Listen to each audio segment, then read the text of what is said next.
예, 이번에는 이제 고정자산 및 감가상각 관련되는 사항에 대해서 설명을 드리겠습니다. 자, 감가상각에 대한 기본적인 개념을 정리를 해보면 이제 뭡니까? 취득 원가를 효익이 발생하는 기간 동안 합리적이고 체계적인 방법에 의해서 원가 배분하는 과정으로 이해를 하시면 되겠습니다.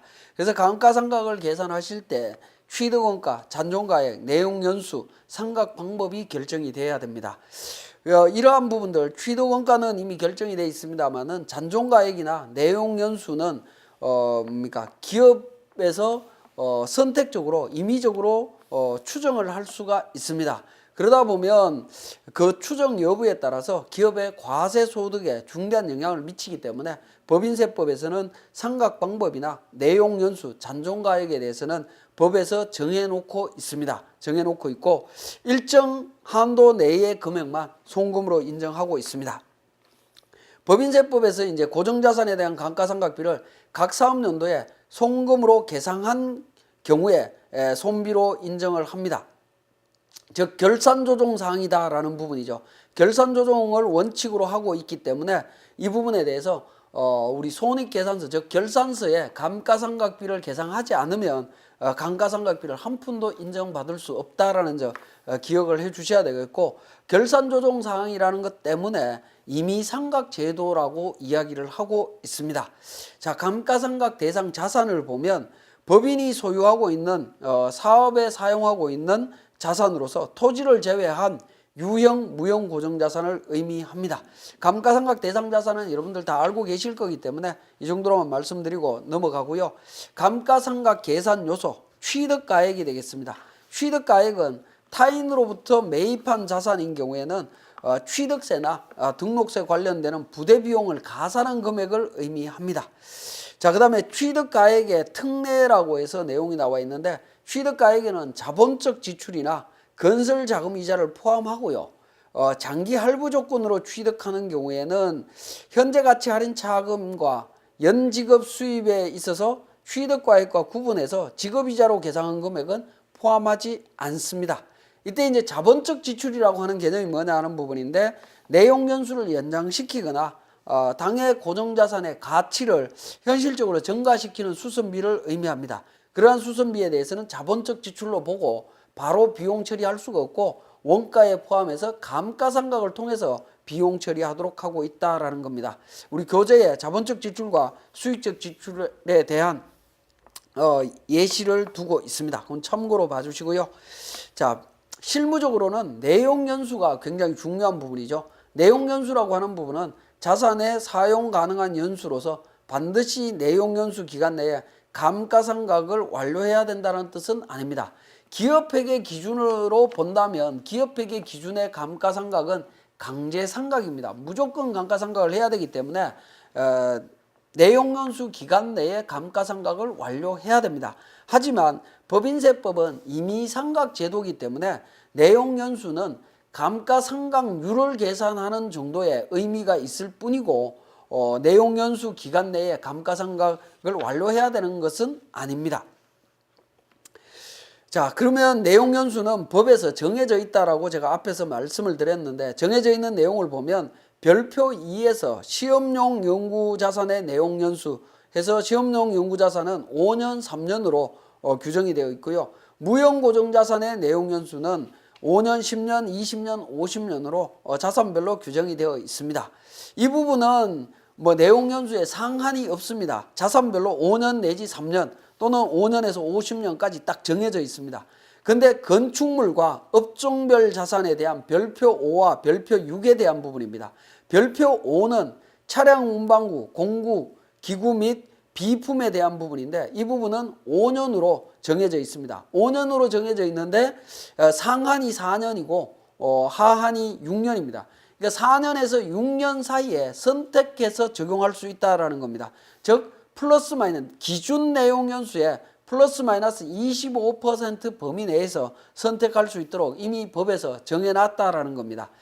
건물과 건축물 20년, 40년으로 기준 내용 연수가 정해져 있고 범위는 15년에서 25년, 40년짜리는 30년에서 50년 범위 내에서 선택할 수 있도록 되어 있습니다. 업종별 자산에 대해서는 5년부터 20년까지 다양하게 범위가 설정되어 있다라고 보시면 됩니다. 그래서 업종별로 내용연수를 선택해 주시면 되겠습니다. 기준 내용연수와 내용연수 범위, 신고 내용연수 관련되는 부분이 있는데요. 요거 잠깐 말씀을 드리면, 자, 내용연수는 이렇게 되어 있습니다. 어떤 자산을 취득했을 때 기준이 되는 기준 내용연수가 있습니다. 기준 내용연수. 예를 들어서 이 기준 내용연수가 5년이다라고 하면 법에서 5년을 정해놨습니다. 근데 5년 동안 감가상각할 거냐 하는 부분인데, 업종의 성격 또는 업종의 성격도 확인을 해야 되겠지만, 반영을 해야 되겠지만, 업종의 성격뿐만 아니라 사용자에 대한 성격도 반영을 해주겠다라는 겁니다. 그래서 아주 깨끗하게 사용하시는 분들은 오랫동안 사용하기도 하고요. 또 험하게 사용하시는 분들은 단기간 내에 그 자산의 가치가 없어지는 경우들이 있을 수 있습니다. 그런 부분들을 감안해서 법에서는 이 기준 내용 연수에 마이너스 25% 플러스 25%를 범위를 정하고 있습니다. 그래서 법에서는 소수점 다 계산해서 4년에서 6년을 범위를 정하고 있는데요. 이 범위 정해놓은 부분을 내용연수 범위라고 이야기를 합니다. 연수 범위라고 이야기를 하고요. 그러면 4년, 5년, 6년 이 셋 중에 하나를 선택해서 신고하겠죠. 만약에 4년을 신고했다라고 하면, 세무서에다가 신고를 했다라고 하면 이 4년이 신고 내용 연수가 됩니다. 신고 내용 연수가 되고, 이 신고 내용 연수를 기준으로 감가상각을 진행한다라고 보시면 될 것 같습니다. 그래서 실무적으로는 가능하면 기준 내용 연수의 마이너스 25%를 선택해서 가능하면 빨리 상각할 수 있도록 내용 연수를 신고해 주는 게 유리하다라고 볼 수 있겠습니다. 자, 나번에 업종별 자산의 내용 연수의 조정이 있습니다. 조정되는 부분이 있는데요. 자, 이 부분은 2014년도 이후에 새로 취득하는 부분에 대해서 내용 연수를 조금 조정을 했습니다. 보시면 2014년 1월 1일 이후에 새로이 취득하는 업종별 자산에 대하여 적용할 내용 연수를 내용 연수 범위 내에서 선택 신고하고자 하는 경우에는 내용 연수 신고서를 제출해서 신고할 수 있도록 하고 있습니다. 자, 보시면 26번 업종의 중분류입니다.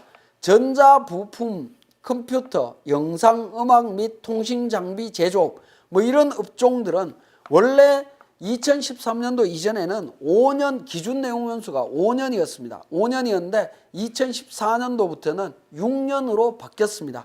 6년으로 바뀌었고 내용 연수 범위가 5년에서 7년으로 내용 연수가 늘어났다라는 겁니다. 그 다음에 건설업 같은 경우에, 종합 건설업 같은 경우에 내용 연수가 5년이었습니다만은 2014년도부터는 8년으로 기준 내용 연수가 바뀌었다.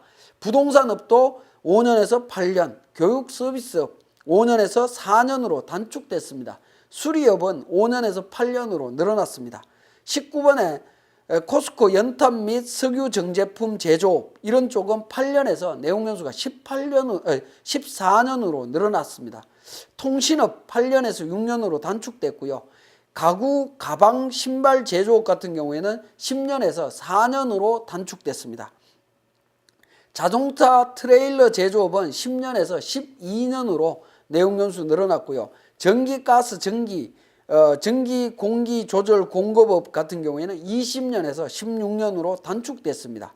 화학 물질 및 화학 제품 제조업 같은 경우에는 5년에서 4년으로 단축됐습니다. 자, 이게 개정된 내용인데요. 자, 업종별로 내용 연수가 오히려 과거보다 더 늘어난 경우도 있고요. 오히려 과거보다 내용 연수가 단축된 경우도 있습니다. 그렇기 때문에 업종별 내용 연수 적용하실 때 수정된 내용 연수를 정확하게 파악하셔서 관리를 좀 해주셔야 됩니다. 그래서 과거에 취득했던 내용 연수와 상관없이 새롭게 자산을 취득한 경우에는 내용 연수 신고서를 작성하셔서 이 부분을 최대한 단축 적용을 적극적으로 적용을 해 주셔야 나중에 불이익이 좀 줄어들지 않겠느냐 하는 생각이 듭니다. 업종별로 정확하게 좀 구분을 해 주시고요. 내용 연수 신고는 언제까지 하느냐 하는 부분인데 법인세 신고하실 때 신고하시면 됩니다. 라번의 중고자산 등 수정 내용 연수에 대한 부분입니다. 내국법인이 기준 내용 연수의 50% 이상 경과된 중고자산을 다른 법인 또는 사업자로부터 취득하거나 합병 분할에 의해서 자산을 승계하는 경우에는 내용연수, 기준 내용연수의 50%부터 시작해서 기준 내용연수 사이에서 선택할 수 있도록 되어 있습니다. 50% 범위를 단축할 수 있다라는 겁니다. 그래서 법인이나 다 사업자로부터 차량을 취득할 때, 예를 들어서 차량의 기준 내용 연수는 5년이죠. 승용차 같은 경우에 중고차로 취득을 했다라고 하면 한 3년 지난 차량 같은 경우에는 그대로 있으면 우리가 5년 동안 감가상각해야 되지만 내용 연수를 중고자산에 대한 수정 내용 연수를 적용하게 되면 2년 만에도 상각할 수 있다라는 겁니다. 그런 부분들 좀 주의해서 봐주시고, 마번에 중소기업 설비자산의 내용연수 특례 적용입니다. 기준 내용연수 규정에도 불구하고 중소기업이 다음 중 어느 하나에 해당하는 자산입니다. 그 자산의 내용을 보면 동그라미 1번에 차량 운반구, 차량 운반구는 운수업에 사용되거나 임대 목적으로 임대업에 사용되는 경우입니다. 운수업을 하거나 렌트카 운영이라든가 택시 관련되는 부분이라든가 이런 쪽과 관련되는 부분들만 이야기가 됩니다. 일반 회사에서 구입한 비영업용 승용차는 인정이 안 된다라고 보시면 되겠네요. 자, 선박 항공기 관련되는 부분, 그 다음에 공구 기구 비품 기계장치 같은 경우에는 2014년도 3월 31일까지 취득한 부분하고 2014년 10월 1일부터 2015년 3월 31일까지 취득한 자산에 대해서는 기준 내용 연수의 50%를 빼거나 더한 금액으로 더한 기준으로 내용 연수를 선택할 수 있도록 되어 있습니다. 여기에 해당되는 경우에는 내용 연수를 차감해서 신고할 수 있도록 적극적으로 활용을 좀 해주시고요. 바번에 서비스업 감가상각비 송금 산입 특례입니다. 하수 폐기물 처리, 원료 재생 및 환경보건업, 도소매업 등 서비스업을 영위하는 내국인으로서 설비 투자 자산을 2015년 12월 31일까지 취득하는 경우에 해당 설비 투자 자산에 대한 감가상각비는 각 과세 연도에 결산을 확정할 때 송금 계상하였는지 상관없이 신고 조정으로 송금 산입할 수 있다라는 겁니다. 전제 조건이 있습니다. 전제 조건은 그 박스에 표시를 해놨는데요. 해당 과세 연도에 취득한 설비 투자 자산의 취득가액의 합계액이 직전 과세 연도에 취득한 설비 투자 자산의 취득가액의 합계액보다 커야 됩니다. 그 다음에 직전 과세 연도에 취득한 설비 투자 자산의 취득가액의 합계액이 그 전년도에 취득한 설비 투자 자산의 취득가액의 합계액보다 커야 된다라는 겁니다. 설비 투자 자산의 취득 금액이 갈수록 증가하는 경우에 이 규정을 적용할 수 있고요. 여기에서 좀 주의하실 것은 적용되는 업종에 대한 범위가 되겠습니다. 업종은 각주 34번에 제가 요약 정리가 되어 있습니다. 하수 폐기물 처리부터 시작해서 전시 산업까지 요약 정리가 되어 있습니다. 이러한 업종에 해당이 되는 부분들은 설비 투자 자산에 대해서 감가상각비를 단축해서 적용할 수 있다라고 보시면 되겠네요. 그 내용이 설비 자산이라고 하는 부분은 앞에서 살펴봤던 내용하고 동일한데 차량 운반구, 선박 항공기, 공구 기구 비품, 기계 및 장치가 되겠습니다. 특례 상각 범위액은 기준 내용 연수의 60%에서 기준 내용 연수의 140% 범위 내에서 선택 신고한 내용 연수를 적용할 수가 있습니다. 자, 이 기준에 의해서 적용되는 경우에는 최저한세 적용이 된다라는 겁니다. 서비스업 감가상각비의 송금 산입 특례는 최저한세 규정을 적용받습니다. 그리고 준용 기준으로 감가상각 의제, 적시상각 의제, 상각 부인액 처리 등은 일반 상각비 적용하는 거하고 동일하게 적용이 됩니다. 내용 연수는 이렇게 정리할 수 있고요. 잔존가액에 대한 부분입니다. 잔존가액은 자산을 처분할 때 회수할 금액이라고 보시면 되겠는데 일반적으로 회수할 금액은 거의 존재하지 않습니다. 오히려 폐기할 때 오히려 비용이 추가로 더 발생하는 게 일반적이죠. 그래서 법인세법에서는 획일적으로 잔존가액은 제로로 보고 있습니다. 자, 감가상각 방법에 대한 적용입니다. 감가상각 방법은 신고한 상각 방법에 의해서 하도록 되어 있습니다. 만약에 신고를 하지 않았다면 어떻게 할 거냐 하는 부분인데요. 자, 표에 보시면 신고했을 때 건축물과 무형 고정자산은 무조건 정액법으로 합니다. 신고를 했든 안 했든 정액법이고요. 건축물 이외의 유형 고정자산은 정률법과 정액법 둘 중에 선택하도록 되어 있고, 무신고를 하게 되면 정율법으로 하도록 되어 있습니다. 감가상각 방법 신고 언제까지 하느냐는 부분인데, 영업을 개시한 날이 속하는 사업연도 법인세 신고할 때까지 신고하시면 되겠습니다.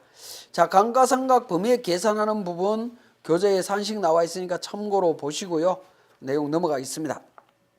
7번에 세무조정에 대한 부분입니다. 자, 감가상각비에 대한 세무조정은 회사 계상상각비를 찾아내고요. 여기에서 상각 범위액을 계산을 합니다.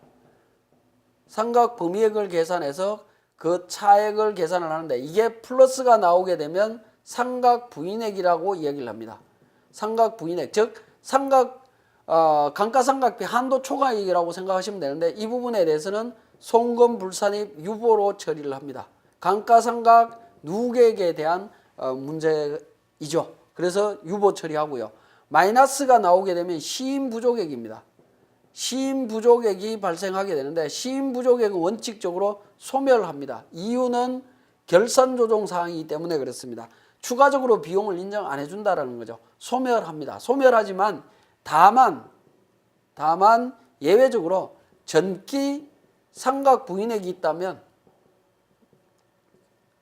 부인액이 존재하는 경우에는 이 상각 부인액하고 당해 연도에 발생된 시인부족액하고 비교해서 작은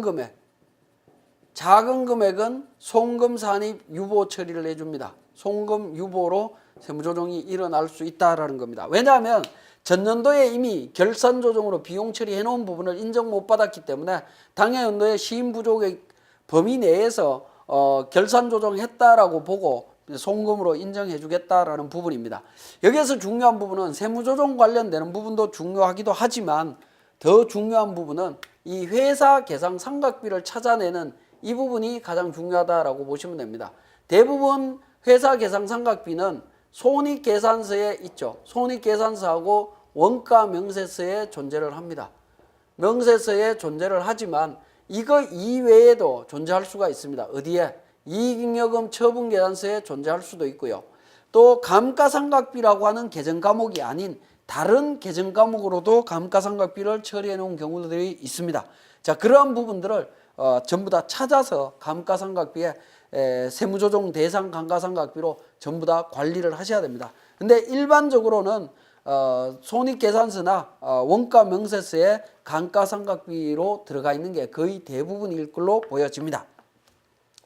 자, 실무 적용 시의 유의사항에서 몇 가지를 좀 살펴보면요. 세무사랑2에 의해서 감가상각비하고 기업회계상의 차이는 어떻게 되느냐 하는 부분인데요. 자, 우리 감가상각비를 계산하는 부분은 기본적으로 세무사랑2에서 고정자산 등록이라고 하는 메뉴 쪽에서 감가상각비를 계산하도록 되어 있습니다. 설정이 되어 있는데요. 관련되는 정보를 전부 다 입력하면 감가상각비가 다 계산이 되지만, 거기에서 계산되는 그 감가상각비는 기업회계상의 감가상각비일 수도 있지만 약간 차이가 있을 수도 있습니다. 차이가 있을 수도 있기 때문에, 자, 우리 프로그램에서 제공해 주는 감가상각비와 회사에서 실제 발생하는 감가상각비가 차이가 있다라고 했을 때는 그 차이에 대한 부분들을 우리 프로그램에 그대로 반영을 해 주셔야 된다라는 겁니다. 자, 그 부분에 대해서는 제가 조금 이따가 프로그램을 통해서 다시 한번 설명드리기로 하고요. 단기 감가상각비를 계산하지 않은 경우에도 좀 주의를 하셔야 되는데, 단기에 감가상각비를 계산하지 않는다라고 하는 부분은 법인세법에서는 임의상각 제도이기 때문에 전혀 문제될 게 없습니다. 전혀 문제될 게 없지만, 감가상각비를 계산하지 않으면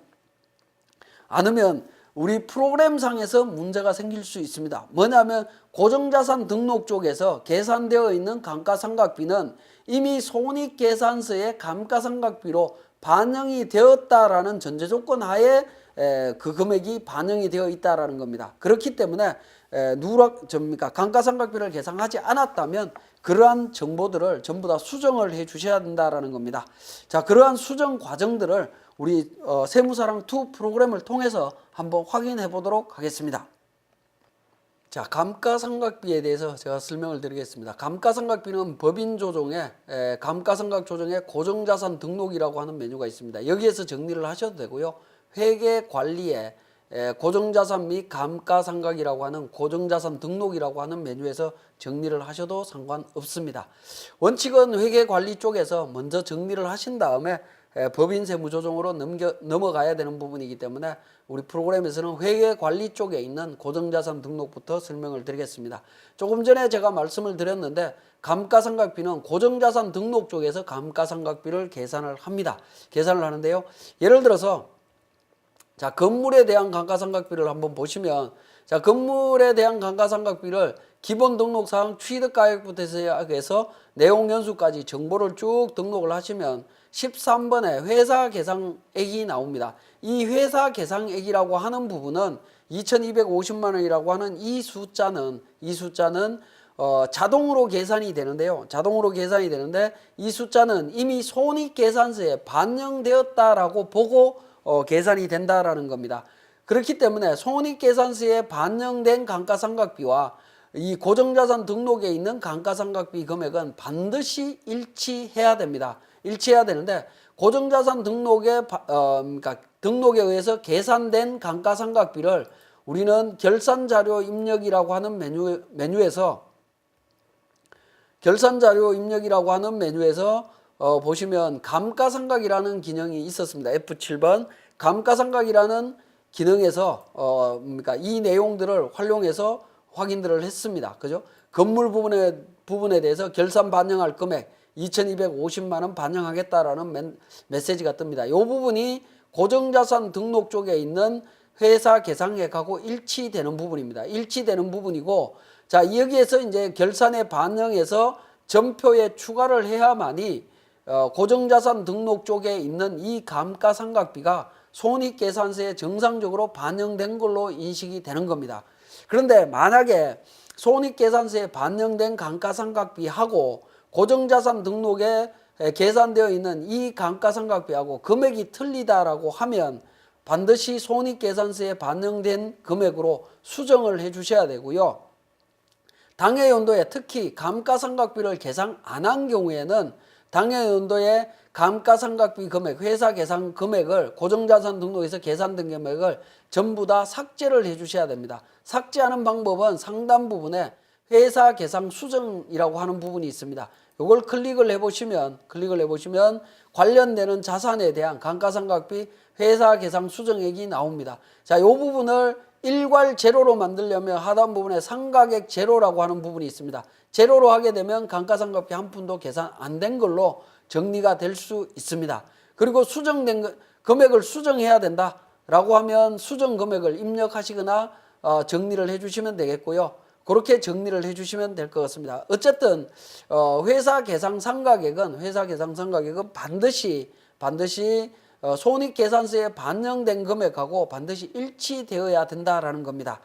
자, 그리고 또 한 가지 주의하실 거는 감가상각비를 계산을 할 때 고정자산 등록 메뉴에 당해 연도에 취득한 자산과 매각한 자산에 대한 내용을 관리를 하셔야 되는데요. 자, 우리 일반 전표 입력에서 어떤 자산을 취득했다라고 했을 때 제가 매입 매출 전표에다가 정보를 한번 입력을 해보겠습니다. 1월 달에 1월 12일 날 기계장치를 매입을 했습니다. 기계장치를 매입을 했을 때 1억 원 주고 매입을 했습니다. 자, 매입했다라고 했을 때 이 부분에 대해서 기계장치로 입력을 하게 되면 자, 1억 원에 대해서 그대로 정리가 됩니다. 등록이 되게 되는데, 자, 기계장치를 인식시키게 되면 기초코드 등록에서 고정자산 간편 등록이라고 하는 팝업 창이 자동으로 뜹니다. 자동으로 뜨면서 이 내용을 확인하게 되면 고정자산 등록에 자동으로 등록되도록 되어 있습니다. 만약에 이렇게 입력했는데도 불구하고 기초 코드 등록이라고 하는 고정자산 간편 등록이라고 하는 팝업창이 나타나지 않으면 이게 나타나도록 설정을 해주시는 게 도움이 되신다라고 보시면 됩니다. 왜냐하면 고정자산 등록 쪽에 매입 매출 전표나 일반 전표에 고정자산을 매입한 내용을 입력한 후에 다시 팝업창이 뜨지 않으면, 간편 등록을 하지 않으면 고정자산 등록 메뉴에 별도로 입력을 해야 되기 때문에 그렇습니다. 그럼 불편함이 있기 때문에 그 부분을 자동으로 등록될 수 있도록 해주시면 되는데, 그 내용은 기초정보 등록의 환경 등록 쪽에 있습니다. 환경 등록에 보시면 회계라고 하는 파트가 있는데요. 회계라고 하는 파트에 보시면 11번에 고정자산 간편 등록 사용이라고 하는 메뉴가 있습니다. 사용 안 함으로 되어 있는 경우에는 팝업창이 뜨지 않습니다. 그런 경우에 사용으로 표기를 해주시면 전표 입력과 동시에 고정자산에 관련되는 자산을 등록할 수가 있습니다. 제가 아까 등록을 했기 때문에 기계장치 한번 보시면 기계장치가 자동으로 등록되는 것을 확인하실 수가 있을 겁니다. 자, 다시 한번 확인을 해보겠습니다. 기계장치에서 자, 기계장치 나타나면서 탭 키로 확인을 하도록 하겠습니다. 자, 이렇게 하면 입력된 정보에 보시면 고정이라고 나타나죠. 고정이라고 나타나면서 고정자산 등록에 정보가 반영이 되어 있다라는 겁니다. 한번 보시면 고정자산 등록 쪽에 가서 기계장치를 조회를 하게 되면 기계장치 1월 12일 날 등록한 게 나오죠. 그래서 내용 연수만 바로 잡아서 한 번 더 인식을 시키게 되면 회사 계상 상각비까지 자동으로 계산되는 과정을 확인하실 수가 있습니다. 자, 그렇게 등록을 해주시면 되겠고요. 그래서 고정자산 등록에 관련해서 관련되는 감가상각 자산을 등록하는 부분, 추가로 등록하는 부분은 전표 입력과 동시에 추가로 등록할 수가 있습니다. 하지만 이 관련된 자산을 매각했을 때에는 이 부분을 추가로 관리가 되지 않고 있다라는 겁니다. 예를 들어서 한번 보겠습니다.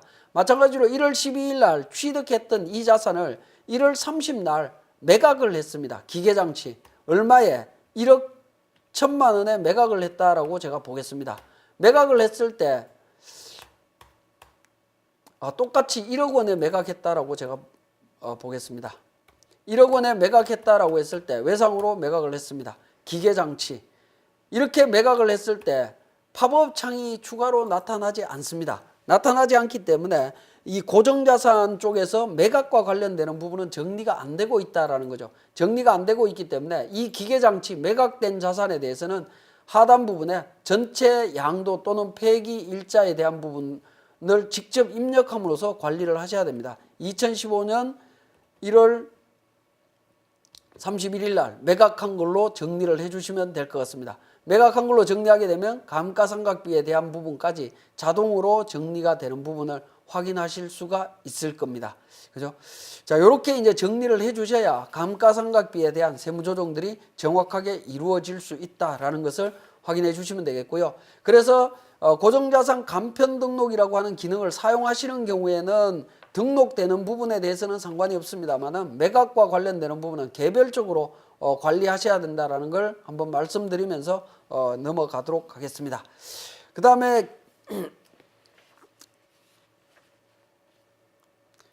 감가상각 방법 및 내용연수 적용에 있어서 오류 부분에 대한 부분인데요. 자, 내용연수에 대한 부분을 한번 보도록 하겠습니다. 앞에서도 제가 설명드렸지만 내용연수는 플러스 마이너스 25% 범위 내에서 선택할 수 있도록 되어 있습니다. 그래서 내용연수 부분에 가서 확인을 해보시면 말풍선이 있는데요. 이 부분 눌러보시면 내용연수 쭉 내용연수별로 정액법, 정률법에 대한 상각률만 표시가 되어 있습니다. 이거는 큰 의미가 없고요. 오른쪽에 보시면 기준 내용연수 도움표라는 게 있습니다. 도움표를 한번 눌러보면 시험 연구용 무형자산 내용연수, 건축물 내용연수, 업종별 기준 내용연수 내용이 나와 있습니다. 이 업종별 기준 내용연수를 선택을 하셔서 그 내용연수 중에 범위 안에서 선택을 해주시면 되겠습니다. 자, 내용연수를 기준 내용연수로 적용하는 경우에는 문제가 없겠습니다만은 기준 내용연수가 아니라 단축 내용연수를 적용한다라고 했을 때는 그 내용연수를 신고하셔야 된다라는 겁니다. 신고서는 법인 조정에 감가상각 조정 쪽에 가시면 하단 부분에 감가상각 방법에 대한 신고 부분이 있습니다. 자, 감가상각 방법 변경 신청, 내용연수 신청 뭐 내용이 있는데요. 내용연수 신고서 클릭하신 다음에 자료 불러오시기를 하시게 되면 회사 정보 자료가 나오고요. 관련되는 자산 내용을 등록을 하신 다음에 내용연수, 신고 내용연수를 적용해 주시면 될 것 같습니다. 자, 이렇게 신고를 해 주시면 단축된 내용연수를 적용할 수 있다라고 보시면 되겠네요. 자, 그렇게 적용을 해 주시면 되겠고요. 자, 그 다음에 이제 적시상각 의제에 대한 부분입니다. 감가상각비를 계산하는데 관련되는 자산을 취득했을 때 감가상각 시부인 계산 없이 바로 송금으로 인정될 수 있는 경우입니다. 자본적 지출을 수선비로 지출했을 때 금액에 따라서 300만 원 미만일 때는 바로 비용 처리할 수 있다라는 거고요. 3년 미만의 주기적 수선을 위해서 지출한 비용의 경우에도 바로 비용 처리할 수 있습니다. 그리고 거래 단위별로 100만 원 이하의 소액 자산, 우리가 어떤 뭐 복사기나 이런 부분들 구입하셨을 때 100만 원 미만이다라고 했을 때 감가상각을 통하지 않고 바로 비용 처리할 수도 있습니다. 그 다음에 또 최근에 법이 개정된 부분인데 휴대용 전화기 또는 개인용 컴퓨터, 노트북 뭐 이런 부분들 금액이 100만 원 넘는다 하더라도 바로 비용 처리할 수 있습니다. 이 부분은 관련되는 자산을 감가상각을 통해서 비용 처리하셔도 되고요. 그렇지 않고 취득과 동시에 바로 비용 처리하셔도 전혀 문제될 게 없습니다. 자, 그러면 이제 11번에 세무사랑2의 기능 설명 부분이 있습니다. 자, 이 부분 좀 더 구체적으로 제가 좀 설명을 드리도록 하겠습니다. 자, 기계장치 관련되는 부분 정보 갖고 계속 설명을 드리면요. 자, 이 기계장치 당해 연도에 취득을 했었죠. 작년도부터 전년도부터 취득한 자산이었다라고 하면 기초가액에 관련되는 금액이 반영이 되면서 정기말 누계액이라든가 이런 부분들이 반영이 되어 있을 겁니다. 자, 그 내용들을 한번 보시면 자, 에어컨 구입한 비품 같은 경우에는 전년도부터 넘어온 부분이니까 기초와 정기말 상각 누계액에 대한 정보들이 나옵니다. 근데 당해 연도에 취득한 것 같은 경우에는 4번에 단기 중 취득 단기 증가 금액에 반영되도록 되어 있습니다. 여기에는 단기 취득한 금액과 단기 중 증가라고 하는 부분은 자본적 지출액이라고 이해를 하시면 되겠습니다. 자본적 지출을 건물 자산의 원가에 포함한 금액이 여기에 들어간다라고 보시면 되겠고요. 그 다음에 7번에 단기분 자본적 지출액 적시상각분이라고 있습니다. 이 부분은 자본적 지출임에도 불구하고 원가에 포함시켜야 됨에도 불구하고 비용 처리한 부분으로 이해를 하시면 됩니다. 이 부분 정리를 해주시면 되겠고요. 그 다음에 정기말 부인 누계액은 정률법일 때만 적용을 하실 수가 있는데 자본금과 적립금 조정명세서 을표상에 있는 금액을 자산별로 관리해서 반영을 해주시면 되겠고, 회사 계상상각액은 감가상각 대상자산 내역을 입력하면 자동으로 계산이 되는데 이 금액은 결산재무제표에 반영된 감가상각비와 반드시 일치해야 된다라고 제가 말씀을 드렸습니다. 14번 경비구분란이 있는데요. 경비구분란을 한번 보시면 여기에 보시면 이제 500번, 600번 해서 뭐 업종별로 그 원가 명세서별로 구분을 해 놓은 부분이 있습니다. 자, 요 구분을 경비 구분을 제대로 구분을 해 놓으시게 되면 나중에 결산 자료 입력 쪽에서 우리가 감가상각비를 자동으로 반영시킬 때 고정자산 등록에 있는 정보를 반영시킬 때 이 부분이 자동으로 건설 원가는 건설 원가, 판관비는 판관비 쪽으로 반영될 수 있도록 하는 기능이 되겠습니다. 그래서 고정자산 등록 쪽에서 경비 구분에 대한 내용을 정확하게 좀 설정을 해주시면 번거롭지만 우리가 그 결산 자료 입력할 때 훨씬 편해진다라고 보시면 되겠습니다. 그러면 실제 사례를 통해서 세무사랑2 운영에 대한 부분을 한번 보도록 하겠습니다. 자, 건물에 대한 부분입니다. 사무실 건물 이때까지 감가상각하지 않았고요. 취득 가액이 9억 원입니다. 기초정보에 대한 부분들은 이미 등록되어 있는 사항들을 그대로 작년도부터 2월에서 사용하시면 됩니다. 비품에 대한 부분에 있어서는 자, 건물 부분부터 먼저 보시면 건물 9억 원 40년 감가상각을 하게 되면 상각 범위액이 2,250만 원이 나옵니다. 근데 회사 계상액에는 2,250만 원을 제가 계상을 하고 있는데요. 우리 자료에는 단기 감가상각비가 1,950만 원으로 되어 있습니다. 이 1,950만 원이라는 숫자는 손익계산서에 반영되어 있는 숫자이지만 회사 계상액은 2,250만 원으로 해야 되는데 왜 그렇게 해야 되냐면 네 번째 자료에 이미 우리가 세무조정을 했습니다만은 회사는 전기 감가상각비 계상 내역을 확인한 결과 과소계상분이 발견되었고 다음과 같이 회계 처리했다라고 해서 전기 오류 수정 손실 300만 원, 건물 감가상각 누계액 300만 원에서 이게 회계 처리가 이루어져 있습니다.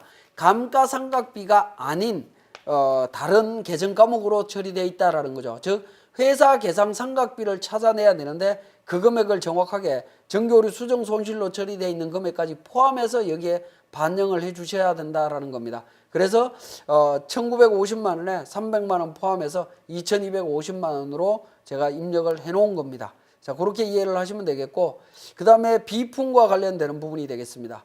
비품 에어컨과 관련되는 부분 과거 정보 그대로 반영을 하시면 되겠고, 회사 계상액은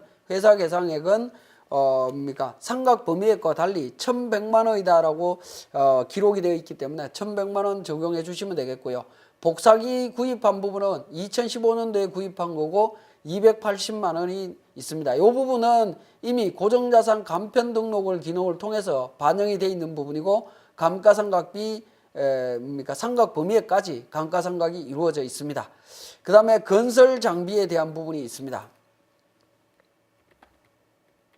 건설용 장비에 대한 부분은 포크레인에 대한 부분인데 이 부분 회사 계상액이 1,037만 3천 원입니다. 1,037만 3천 원 회사 계상액 다르기 때문에 상각 범위액과 다르기 때문에 사용자 수정으로 해서 내용을 전부 다 수정을 했습니다. 수정을 했고요. 자, 여기에서 3번 자료에 보시면 전기자본금과 적립금 조정명세서 을표상에 건설 장비에 대한 감가상각 부인액이 있다라는 겁니다. 그래서 부인액 2,350만 원 이 부분을 반영을 했습니다. 여기다가 반영을 해주시면 감가상각비에 대한 세무조정이 자동으로 이루어진다라고 보시면 되겠네요. 자, 고정자산 등록이 완료되고 나면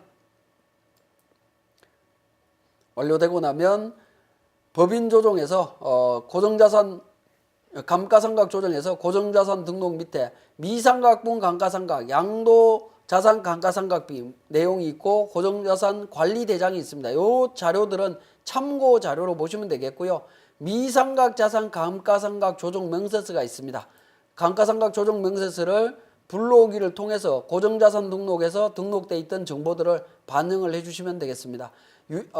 유형자산과 유형자산에 있는 정액법과 정률법에 대한 상각 방법 기준으로 전부 다 반영이 되어 있고요. 반영이 되어 있고 하단으로 내려보시면 조정액에 보시면 감가상각 부인액과 기왕 부인액 중에 송금 추인액에 대한 내용들이 있습니다. 내용들인데 이 내용을 세무조정을 해야 되겠죠. 세무조정하실 때 조정 등록을 눌러보시면 세무조정 사항이 나옵니다. 비품에 대한 감가상각비 한도 초과가 있습니다.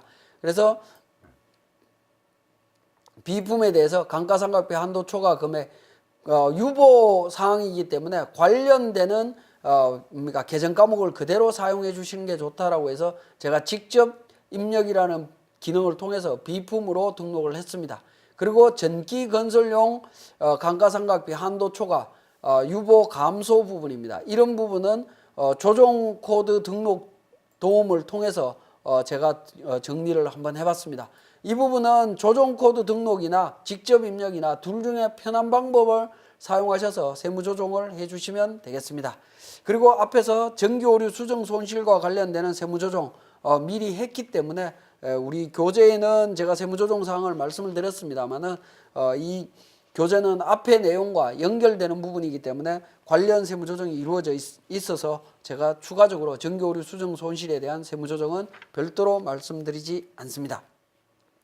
자, 그렇게 해서 세무조정을 완료하시면 되겠고요.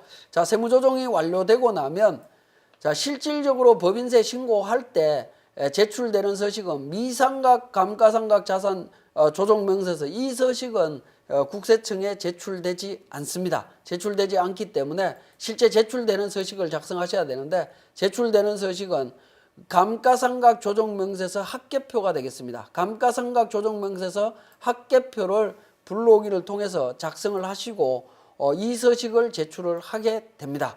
자, 이 서식에서 우리가 한 가지 주의하셔야 되는 부분은 몇 가지 보셔야 되는데요. 자, 여기에 105번에 회사 송금 계상액이라고 있습니다. 회사 송금 계상액 4,471만 4,866원, 이 금액이 나오는데요. 자, 이 금액은 반드시 우리 그 재무제표에 있는 감가상각비 내용하고 일치해야 된다라는 겁니다. 자, 우리 감가상각비에 지금 감가상각비가 반영이 되어 있는데요. 자, 손익계산서에 지금 감가상각비가 제가 지금 자료를 만들면서 감가상각비가 지금 정확하게 반영이 안 되어 있네요. 원래 회계 데이터를 만들 때에는 이 감가상각비가 정확하게 반영이 되어 있어야 됩니다. 반영이 되어 있어야 되는데 제가 실수로 감가상각비가 손익계산서에 반영이 안 되어 있습니다. 어쨌든 회사 송금 계상액 4,471만 4,866원이라고 하는 부분이 손익계산서나 아니면 원가, 도급원가나 제조원가 쪽에 감가상각비 금액으로 정확하게 반영이 되어 있어야 된다는 점을 강조드리고요. 그 다음에 재무상태표상의 가액 기말 현재 금액이 있습니다. 11억 6,680만 원이라고 하는 숫자가 있습니다. 이 금액, 자, 합계잔액 시산표상에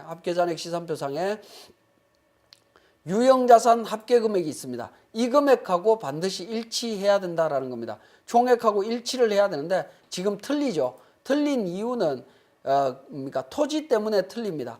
15억 8,680만 원인데 토지가 4억 원이기 때문에, 토지는 감가상각 대상 자산이 아니기 때문에 제외를 하게 되면 11억 8,680만 원 금액이 딱 일치할 겁니다. 일치하는데 여기에서 2천만 원이 지금 차이가 좀 생기고 있습니다. 2천만 원 차량 운반구에 대한 부분인데요. 차량 운반구 감가상각 대상 자산에서 지금 누락이 되어 있습니다. 그런 차이가 나타난다라고 하면 반드시 감가상각 내용에 있어서 고정자산 등록이라든가 이런 부분에서 누락된 자산이 있는지 확인하셔서 누락된 자산이 없도록 확인을 해 주셔야 됩니다. 자, 그 과정까지 정리를 해 주셔야만이 감가상각에 대한 세무조정이 완료된다라고 보시면 되겠습니다. 자, 여기까지 감가상각에 대해서 설명을 드렸습니다.